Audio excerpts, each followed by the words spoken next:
নমস্কার বন্ধুরা, সবাই কেমন আছেন? আশা করি সবাই ভালো আছেন। আর ভগবানের কৃপায় আপনাদের আশীর্বাদ দয় তো আমিও ভালো আছি। আর সকাল সকাল খাবার খাওয়া হয়ে গেল। তো ওদের আলু সেদ্ধ ভাত খাওয়ালাম, আর আমি হচ্ছে পেঁয়াজ শুকনো মরিচ পুড়ে সরিষার তেল দিয়ে মেখে তারপরে খেয়ে নিলাম। আর আজ আমার ছেলের অবস্থা দেখেন, সে কী করেছে। বৃষ্টির জল সে ওই দিন তো দেখালাম আপনাদের, পা দিয়ে কীভাবে ফেললো, তার সাথে ঝাড়ু দিয়ে এবার ঝাড়ুও দিছে। আমি যে মানা করলাম, আমার একটা কথাও শুনলো না। তারপর এই যে ঠান্ডা লেগে গেছে ওই দিন দুপুর থেকেই নাক টানে, তার সাথে রাত্রেবেলাও প্রচুর পরিমাণে সর্দি লেগে গেছে। কী আর করার, আজকেও সকাল থেকে একই রকমের অবস্থা। রোদ্দুর আছে, হালকা পাতলা মেঘলা মেঘলা অবস্থা, তার সাথে হচ্ছে প্রচুর পরিমাণে গরম, একটা অস্বস্তিকর গরম। তো রান্না বান্না আজকে হালকা পাতলাই রান্না করবো, বেশি করবো না। করলা ভাজি করবো, আর লতি আনা হয়েছে, লতিটাকে কেটে রেখেছি, লতি রান্না করব। তার সাথে ডাল ডাল তো রান্না করা লাগবেই। এই হচ্ছে আজকে রান্না বান্না, একদম শর্টকাট। আর আমার ছেলে এখানে বসে বসে খেলছে। তো আপনাদের একটা জিনিস দেখাই, একদম ছোটোবেলা। দেখেন তো, সবাই চিনতে পারছেন নাকি? এগুলা কি? এগুলো হচ্ছে তেঁতুলের বিচি। আর নখগুলো দেখেন কালো হয়ে গেছে লতি কাটাতে। তো লতি কাটছিলাম কালকে, আমার যার আমি মিলে। লতি কাটলে তো নখের অবস্থা একদম খারাপ হয়ে যায়, একদমই বাজে দেখা যায় পরে কালো হয়ে গেলে। আর এখানে দেখেন এই যে তেঁতুলের বিচি, এগুলা কালকে ঠাকুরের বাসন মাজা হয়েছে, মা বাসন মেজেছে তেঁতুল দিয়ে। কাঁসার হাঁড়ি পাতিল পিতলের ওগুলো হচ্ছে তেঁতুল দিয়ে মাজলে পরে সুন্দর হয়, একদম চকচকে করে। তার সাথে এই যে তেঁতুলের বিচি, এগুলো আমার ছেলে আবার কী করছে, সব ঠামের এখানে বসে বসে থেকে একটা একটা করে নিয়ে বোতলে ভরে রেখেছিল। তেঁতুলের বিচিগুলো এগুলো কিন্তু অনেকে পুড়েও খেত আগেরকার দিনে, তাই না? ছোটো থাকতে পুড়ে খেতে, কিন্তু দাঁতের মধ্যে দিলে কিন্তু কটকট করে অনেক সুন্দর। আগে এরকম আমরাও করছি, চুলার মধ্যে দিয়ে পোড়াইতাম, পোড়াই এটার উপরের বাকলটা ছড়ায় ফেলাইতাম, তারপরে খাইতাম। আর এখন এগুলোকে ফেলে দিই, তাই না? কত ছোটোবেলা কত কী না করা হয়েছে।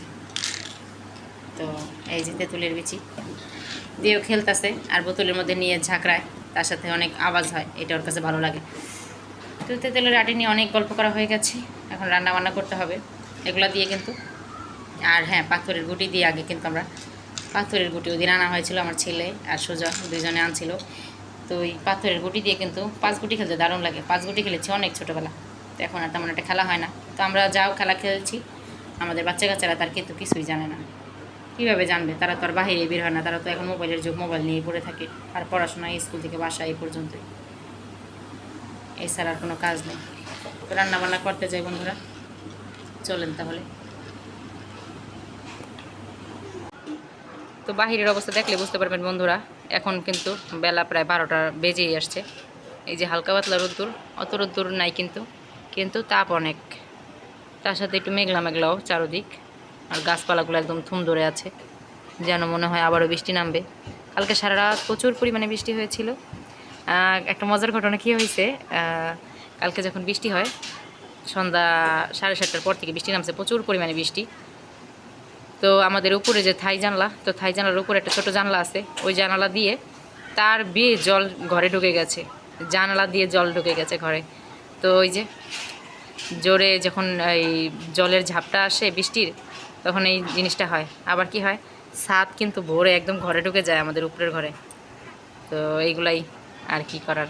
তার ভোরবেলার দিকে প্রচুর পরিমাণে বৃষ্টি হয়েছিল, আর রাত 7:30 থেকে শুরু করে প্রায় 10টা পর্যন্ত বৃষ্টি হয়েছে। প্রচুর পরিমাণে বৃষ্টি ছিল, তার সাথে দমকা হাওয়া বজ্রপাত, এইগুলোই আর কি। তারপরে কারেন্ট ছিল না, কারেন্ট আসতে আসতে সকাল প্রায় ভোরবেলার দিকে কারেন্ট আসছে।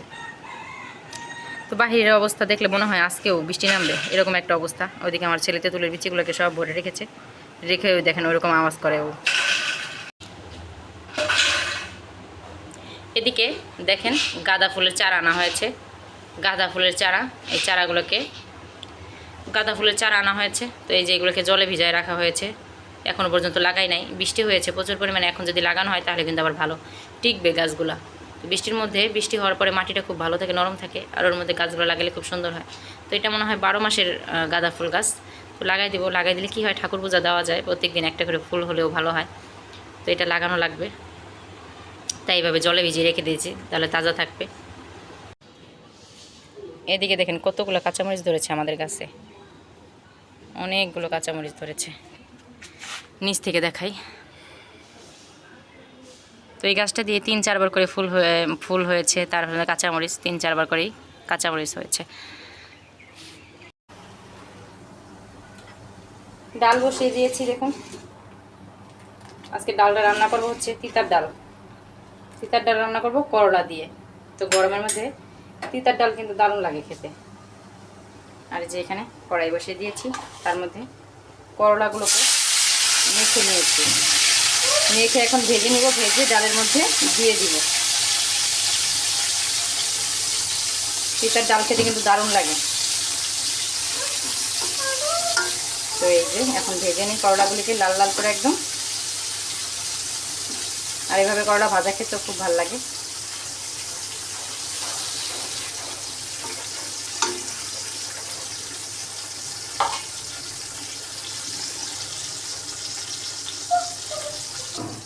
সেই দিন তো করলা লতি রান্না করেছিলাম, তো লতিটা খেয়ে সবাই মজা পেয়েছে। এই যে চিংড়ি শুটকি দিয়ে রান্না করেছিলাম, তো চিংড়ি শুটকি দিয়ে রান্না করেছিলাম, ও তো সবাই অনেক মজা মজা করে খেয়েছে। তাই আজকেও বললাম যে লতি তো আছে, তাহলে চিংড়ি শুটকি নিয়ে আসো রান্না করি। তো নিয়ে আসছে, আজকে রান্না করব। করলাগুলো তো এই যে লাল করে ভেজে নিয়েছি, অনেকটা সময় নিয়ে আস্তে আস্তে। এখন এগুলোকে সব তুলে তুলে আমি এই যে ডালের মধ্যে দিয়ে দিব।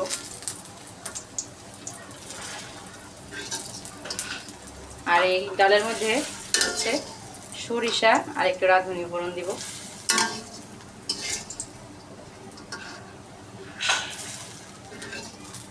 গরমের মধ্যে যত তেতো খাওয়া যায় তত শরীর ভালো থাকে। তো আমার হাজব্যান্ড, আপনাদের দাদা ভাই, সে খাইতে চায় না তেতো জিনিস, এই একটা মহা মুশকিল। এখন এই কড়াইয়ের মধ্যেই ফোড়ন দিব। এই যে এখানে সরিষা আর রাঁধুনি নিয়ে নিয়েছি, একসাথে ফোড়ন দিব। আমি তো ডালের মধ্যে কোনো কাঁচামরিচ দিই নাই, তাই 2টা শুকনো মরিচ টুকরো করে দিয়ে দিব। আর তেঁতোর ডালে বা তেঁতোরতে কাঁচামরিচটা অত ভালো লাগে না, তাই শুকনো মরিচ দিব। এখন দিয়ে দিলাম সরিষা আর রাঁধুনি একসাথে।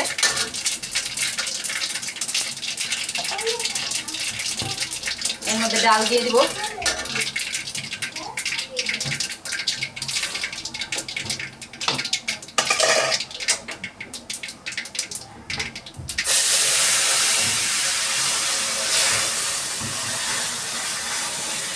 তো দিয়ে দিলাম ডাল, আর দিব সামান্য 1 চিমটি চিনি। তো এই যে সামান্য পরিমাণে দিয়ে দিলাম।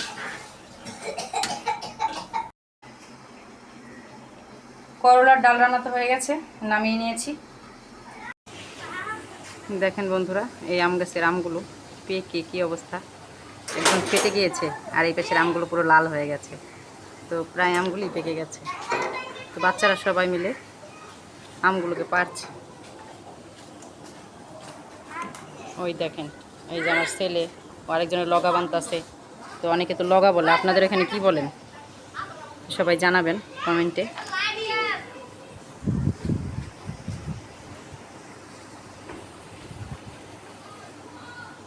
তো সব বাচ্চারা মিলে আম পারতেছে আর আনন্দ করতেছে। জল দিও না, আর গায়ে ঠান্ডা লাগছে। দুষ্টামি করতেছে সবাই মিলে একসাথে। করলা ভাজা বসিয়ে দিয়েছি।